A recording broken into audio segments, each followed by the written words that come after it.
အခုမင်းရနေခဘကငါရမခဘပဲကွာဆိုပြီးတော့မြန်မာဖိုင်တာ Josh Jua ဘန်ကိုဒေတာလိုက်တဲ့မာန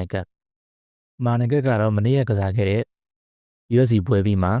ခုလိုပြောရဖြစ်ပါတယ်ဒီကိစ္စရဲ့ပထမဖြစ်စဉ်ကဒီလိုပါ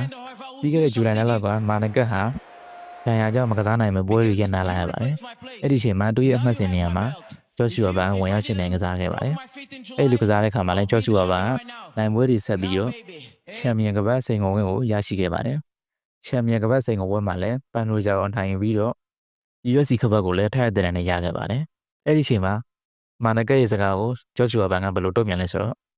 ပထမဆုံးမင်းကငါ့ကိုပိုရင်ကျေးဇူးတင်ရမှာဘာဖြစ်လို့လဲဆိုတော့မင်းနေရာမှာငါအစားထိုးပြီးတော့ဝင်ပေးခဲ့လို့တာမင်းတက်တာသွားတယ်မှအဲ့မဆိုရင်ပန်နယ်ရိုဘာကမင်းရဲ့ဖင်ကိုပိတ်ကန်ပြီးလောက်ပြီးဆိုပြီးတော့ Josh Jua ဘန်ပြောခဲ့တာဖြစ်ပါတယ်အဲ့စကားကိုမကျင်တတ်တဲ့မာနကမှတ်ထားပြီးတော့အခုမနေ့ကသူကစားခဲ့တဲ့ပွဲပြီးမှအခုလိုပြောဆိုသွားခဲ့တာဖြစ်ပါတယ်အဲ့ Josh Jua ဘန်ငါစနေဖြစ်ပြီးကွာမင်းကတကယ်တော့စောက်ကလေးတတာပဲရှိတယ်ငါမင်းရဲ့အဖေမင်းငါ့ရဲ့သားလေးပါပဲဆိုပြီးတော့ပြောခဲ့တာဖြစ်ပါတယ်နောက်ပြီးတော့ငါပြန်လာပြီးစနေပြေတာ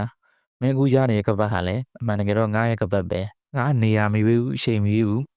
နောက်ပြီးတော့မင်းချန်ပီယံကပတ်ကာကွယ်ဝဲကိုဟူစတန်မြို့မှာထိုးကျင်တယ်လို့ကြားပါတယ်တကယ်တော့ဟူစတန်မြို့ကလည်းငါရဲ့မြို့ပါပဲငါရဲ့ UFC ကစားသမားဘွားကိုအဲ့ဒီမြို့မှာစတင်နေတာကိုကဆိုပြီးပြောခဲ့တာဖြစ်ပါတယ်အခုလိုမာနကရဲ့ကြီးကြီးလေးတက်တဲ့စကားပေါ်ကျော်ချူဘန်ကမင်းစကားတွေအများကြီးပြောနေအလုံးနဲ့ပဲတက်တည်ပြလိုက်ပါကိုကဆိုပြီးတော့ပြန်လဲရှေ့ပါခဲ့တာဖြစ်ပါတယ်အားလုံးဒီရဲ့အတိုင်းပဲကျွန်တော်တို့ညီမဖိုင်တာလေးကျော်ချူဘန်ကတော့စကားတွေအများကြီးပြော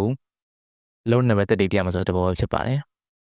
UFC ပွဲစီစဉ်တူတွေအနေနဲ့ကျော်ချူဘန်ရဲ့ချန်ပီယံကပတ်ကာကွယ်ဝဲကိုဘယ်ဖိုင်တာနဲ့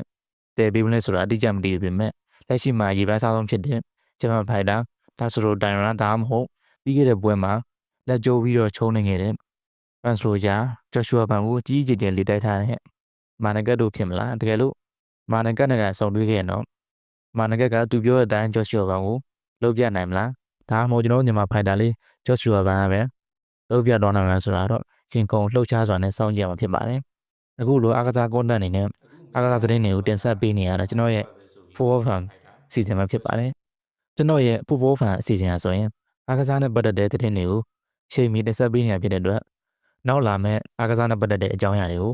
သိချင်တယ်ဆိုရင်တော့ကျွန်တော်ရဲ့အကောင့်လေးကို follow လုပ်ခဲ့လိုက်ပါအောင်အခုလိုကြည့်ရှုပေးခဲ့ကြတဲ့